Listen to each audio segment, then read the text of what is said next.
Hi guys, आज हम बात करने जा रहे हैं ड्रग एब्जॉर्प्शन के पार्ट 2 के बारे में। पिछले वीडियो में हम ड्रग एब्जॉर्प्शन के एक ओवरव्यू दिया था और वो था ड्रग एब्जॉर्प्शन के पार्ट 1 वीडियो। उसमें हमने बोला था मीडियम का पीएच ड्रग एब्जॉर्प्शन में कैसे इफेक्ट डालता है और जो ड्रग का पीके वैल्यू भी वो ड्रग एब्जॉर्प्शन में कैसे इफेक्ट डालता है। आज हम बात करने जा रहे हैं ड्रग एब्जॉर्प्शन का जो ट्रांसपोर्ट मैकेनिज्म है, कैसे एक सेल से दूसरे सेल में ड्रग्स जाता है एब्जॉर्ब होके, उसका जो मैकेनिज्म है उसके बारे में थोड़ा सा हम डिस्कस करेंगे डिटेल में।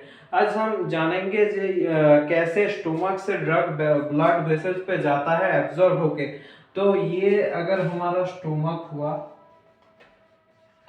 और ये हमारा अगर ब्लड वेसल्स हुआ,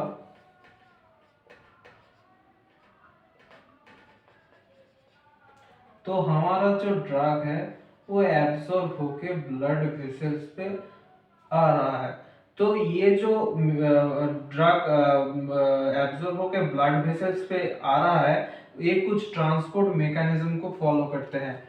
उस ट्रांसपोर्ट मैकेनिज्म को हम 4 पार्ट में डिवाइड कर सकते हैं, 1 2 3 और 4।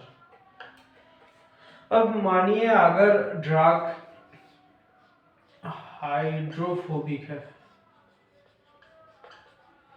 हाइड्रोफोबिक है मतलब लाइपोफिलिक भी है।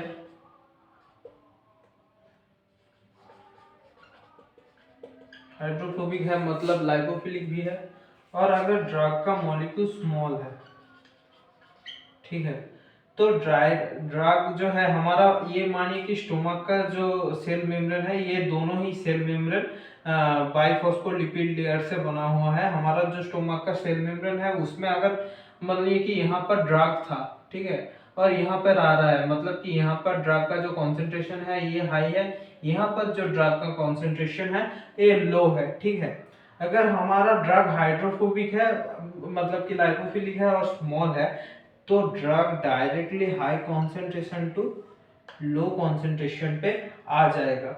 और इस ट्रांसपोर्ट मैकेनिज्म को हम कहेंगे पैसिव डिफ्यूजन।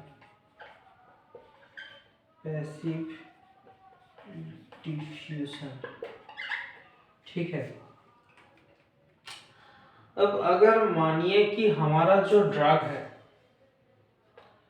वो है हाइड्रोफिलिक, मतलब यहाँ पर जो स्टोमक पर मानिए अगर ड्रग है ये हाइड्रोफिलिक हो गया, ठीक है, ये जो ड्रग है ये हाइड्रोफिलिक हो गया। अब ये तो हाइड्रोफिलिक मतलब कि लाइपो जो ड्रग है वो लिपोफिलिक नहीं है, मतलब कि वो एब्जॉर्ब नहीं होना चाह रहा है, ठीक है। अब हमारा जो दोनों सेल मेम्ब्रेन पे एक कैरियर प्रोटीन रहता है, ठीक है, सेल मेम्ब्रेन पे एक कैरियर प्रोटीन रहता है, ठीक है, ऐसे नहीं, यहाँ पर नहीं रहता है। हमारा जो सेल मेम्ब्रेन का ऊपर वाला हिस्सा होता है ना, यहाँ पर एक कैरियर प्रोटीन रहता है, यहाँ पर कैरियर प्रोटीन रहता है, ठीक है। और ये कैरियर प्रोटीन, ये जो कैरियर प्रोटीन है ये हाइड्रोफिलिक ड्रग को सेल के अंदर में घुसा देगा, ठीक है। इसको, ये जो प्रोटीन है इसको कहते हैं कैरियर प्रोटीन। कैरियर प्रोटीन ये जो हाइड्रोफिलिक ड्रग है इसको सेल के अंदर में घुसा देगा। इस जो ये जो ट्रांसपोर्ट मैकेनिज्म फॉलो करता है, आप एक ही सिंपल तरीके से यहाँ से यहाँ आएगा, यहाँ से यहाँ आ जाएगा लो कॉन्सेंट्रेशन से। इसको हम कहते हैं, ये जो ट्रांसपोर्ट मैकेनिज्म है, इस ट्रांसपोर्ट मैकेनिज्म के को हम कहते हैं फैसिलिटेटिव डिफ्यूजन। क्योंकि फैसिलिटेटिव डिफ्यूजन क्यों कहता है, ये जो कैरियर प्रोटीन है इसको हम फैसिलिटेटिव प्रोटीन भी कह सकते हैं, मतलब कि ड्रग को यहाँ से यहाँ फैसिलिटेट करता है, इसलिए इसको हम फैसिलिटेटिव डिफ्यूजन कहते हैं। अब अगर मानिए कि हमारा जो ड्रग है, ठीक है, हमारा जो ड्रग है, मतलब कि मानिए हमारा जो ड्रग है ये लो कॉन्सेंट्रेशन पे है, मतलब जो लो ड्रग कॉन्सेंट्रेशन पे है, लो कॉन्सेंट्रेशन जहां ड्रग का है वहां से हम भेजना चाहते हैं ड्रग को हाई कॉन्सेंट्रेशन पे, ठीक है। मतलब यहाँ ड्रग का कॉन्सेंट्रेशन ज़्यादा है, ठीक है, यहाँ पर ड्रग का कॉन्सेंट्रेशन कम है, यहाँ पर ड्रग का कॉन्सेंट्रेशन बहुत ज़्यादा है, और यहाँ पर ड्रग का कॉन्सेंट्रेशन कम है। यहाँ से यहाँ हम ड्रग को भेजना चाहते हैं, तो हम ड्रग को भेजेंगे कैसे? उसको हमको पुश करना पड़ेगा। पुश करने के लिए हमें क्या चाहिए? हमको चाहिए एनर्जी। हमको एनर्जी कहाँ से मिलेगा? हमको एनर्जी मिलेगा एटीपी से, क्योंकि एटीपी मतलब ही क्या है? एटीपी हमारा जो एनर्जी है वो उसको मीन करता है, मतलब कि एटीपी हमारा जो ड्रग को लो कॉन्सेंट्रेशन से हाई कॉन्सेंट्रेशन पे पुश कर देगा। ये जो ट्रांसपोर्ट मैकेनिज्म है इसको हम कहते हैं एक्टिव ट्रांसपोर्ट।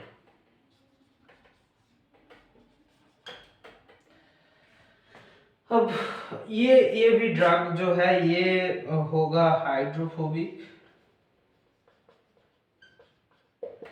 और होगा स्मॉल मॉलिक्यूल।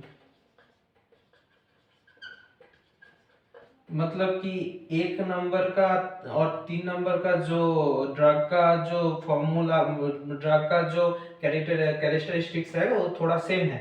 अब अगर 4 नंबर पे आ जाए तो 4 नंबर पे हमारा यहाँ पर रहेगा हाई कॉन्सेंट्रेशन, यहाँ पे है हमारा लो कॉन्सेंट्रेशन। अब यहाँ पर दिया गया है कि हमारा जो ड्रग है वो बड़ा साइज का है, ड्रग का जो मॉलिक्यूल है वो थोड़ा बड़ा साइज का है। अब इतना बड़ा साइज का है कि ये फैसिलिटेटरी प्रोटीन जो है, जो कैरियर प्रोटीन है, वो भी इस ड्रग को यहाँ से यहाँ पर नहीं ले जा सकता, ठीक है, वो भी ड्रग को यहाँ से यहाँ पर फैसिलिटेट करके नहीं ले जा सकता। तो क्या होगा?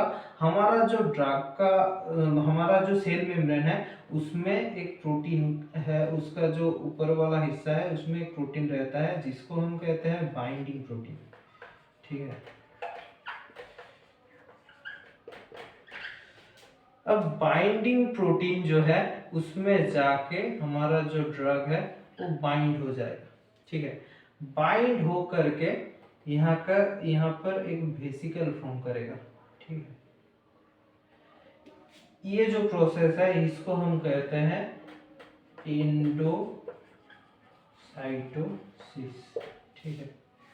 अब ये जो वेसिकल फॉर्म किया ये धीरे धीरे हमारा सेल के अंदर में आ जाएगा, और ये जो ड्रग और प्रोटीन का जो बाइंडिंग कॉम्प्लेक्स है डीटी कॉम्प्लेक्स करके है, वो धीरे धीरे करके सेल मेम्ब्रेन सेल का दूसरी तरफ आ जाएगा और यहाँ पर आके एक्सोसाइटोसिस होगा।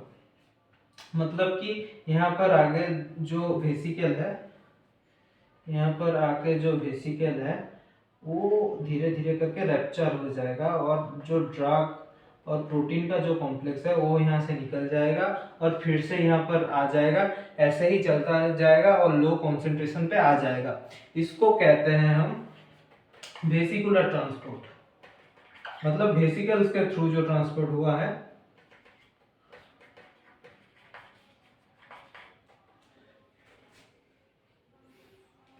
ठीक है, उसको कहते हैं हम वेसिकुलर ट्रांसपोर्ट। आज हमारा जो ट्रांसपोर्ट का जो मैकेनिज्म था वो यहाँ पर खत्म हुआ। पिछले वाले वीडियो में जो पीएच और पीके वाला जो मामला था उसमें थोड़ा सा कुछ बचा रह गया था, वो थोड़ा मैं बोल देता हूँ। हमारा अगर पीएच और पीके का जो डिफरेंस है वो अगर pH माइनस पीके जो डिफरेंस है वो अगर 0 रहेगा तो ये थोड़ा दिमाग में रख लेना। अगर pH और pK का जो डिफरेंस है वो अगर 0 रहेगा तो उसको हम उस ड्रग का जो एब्जॉर्बिटी है वो भी 50% होगा, मतलब कि वो ड्रग 50% आयोनाइज्ड होगा, ठीक है, और 50% अनआयोनाइज्ड होगा।